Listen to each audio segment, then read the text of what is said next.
Friends. അപ്പോൾ രാവിലെ morning routine നോക്കിയാൽ നമുക്ക് അടുക്കള കയറുന്നവരെയുള്ളൊരു സമയം നോക്കിയാൽ, അപ്പോൾ രാവിലെ ഞാൻ 5:40 ആയപ്പോൾ എഴുന്നേറ്റ് ഒന്ന് ഫ്രഷ് ആയതിനു ശേഷം പല്ലുമൊക്കെ തേച്ച് ഒന്ന് റെഡി ആയതിനു ശേഷം പുറത്തേക്ക് നോക്കിയപ്പോൾ ഭയങ്കര ഇരുട്ടാണ്. പിന്നെ ഞാൻ സ്കിൻ കെയർ എന്ന് വെച്ചാൽ മോയ്സ്ചർ ഇട്ട് ഒരു ലിപ് ബാം ഇട്ടു. ലിപ് ബാമിനകത്ത് ഞാൻ വാസലിനാണ് രാവിലെ ഇടുന്നത്.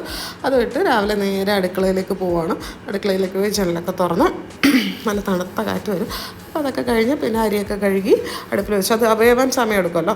അപ്പോൾ എനിക്ക് ആ സമയം കൊണ്ട് ബാക്കിയുള്ള പരിപാടികളൊക്കെ ചെയ്യാം. അപ്പോൾ രാവിലെ തന്നെ ഞാൻ എക്സസൈസ് ചെയ്യാനായിട്ട് സ്റ്റാർട്ട് ചെയ്യണം. അപ്പോൾ അതിന് മുമ്പായിട്ട് ഒരു ഗ്ലാസ് വെള്ളം കുടിക്കുന്നുണ്ട്.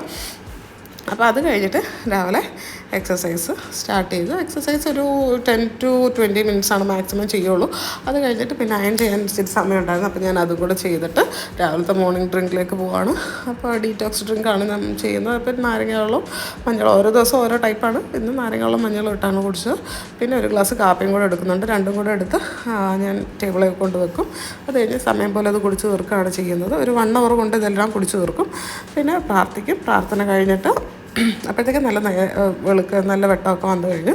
പിന്നെ ജേർണലിങ്, പ്രാർത്ഥന കഴിഞ്ഞാൽ ഉടനെ ജേർണലിങ്ങാണ് പരിപാടി. അത് കഴിഞ്ഞ് എനിക്ക് 2-3 ബുക്കുണ്ട്. അതെല്ലാം എഴുതി കഴിഞ്ഞ് ഞാൻ മെഡിറ്റേഷൻ ചെയ്യും. മെഡിറ്റേഷനും കൂടെ കഴിഞ്ഞതിന് ശേഷം ഒരു ബുക്ക് വായിക്കും. ഏതെങ്കിലും ഒരു ബുക്ക് വായിക്കും. ഒരു 2 പേജെങ്കിലും ഏറ്റവും കുറഞ്ഞത് വായിക്കാൻ നോക്കാറുണ്ട്. ഇപ്പോൾ അറ്റോമിക് ഹാബിറ്റ്സ് ആണ് വായിച്ചുകൊണ്ടിരിക്കുന്നത്. അപ്പോൾ ഇത്രയേ ഉള്ളൂ. ഇത് കഴിഞ്ഞ് നേരെ